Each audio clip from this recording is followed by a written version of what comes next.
Hello viewers, you're welcome to Learn English with Mr. Marshone, and today I will be discussing the Cambridge IGCSE First Language English Assessment Objective.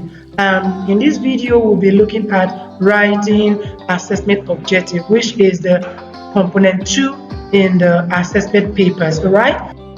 Assessment Objective 1 requires you to be able to articulate your experience and express what you think, feel, and imagine. Whatever experience you've had, you should be able to express such in a very clear manner. You should be able to let your reader into the world of your imagination and also let them know what you think and feel. Whatever you feel, you should be able to express them in words. Alright? That is for assessment objective 1. Objective 2 says you should be able to organize your ideas and opinions for deliberate effect. Meaning, when you're writing, you should have something in mind for your readers. How do you want them to respond to what you've written? You can do this by how you organize your work. Assessment Objective 3 says use a range of vocabulary and sentence structures appropriate to context.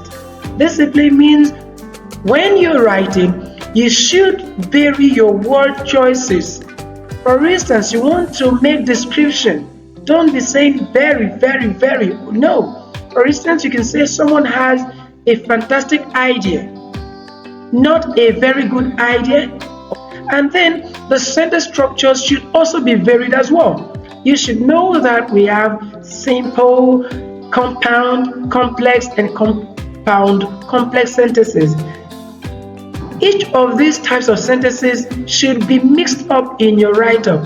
In fact, you could use your sentence structures to underscore the context or the tone or the feel of your writing. For instance, you could use complex sentences to talk about the complexity of the topic of discussion.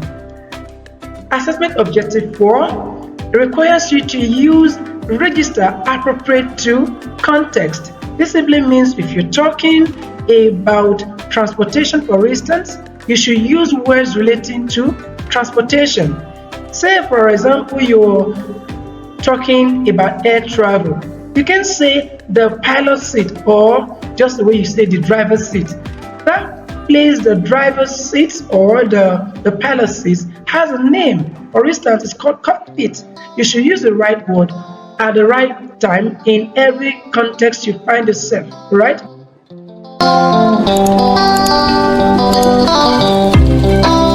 The last objective for writing, which is the 5th, requires you to use accurate spelling, punctuation, and grammar.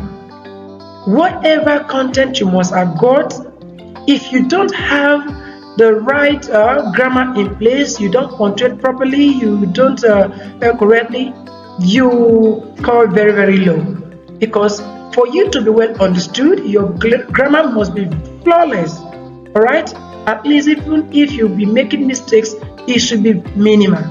And one thing to always put at the back of your mind when you're writing your examination is to cultivate the habit of editing and proofreading your work, even if it is just 1 minute before you submit your assessment papers. It does help a lot. So that is it for you. So if you haven't subscribed to my channel, please do well to do that. And if you like this video, like and please share it as well. Watch out for other videos from me. You're still with Learn English with Mr. Marshone, your online English tutor. See you.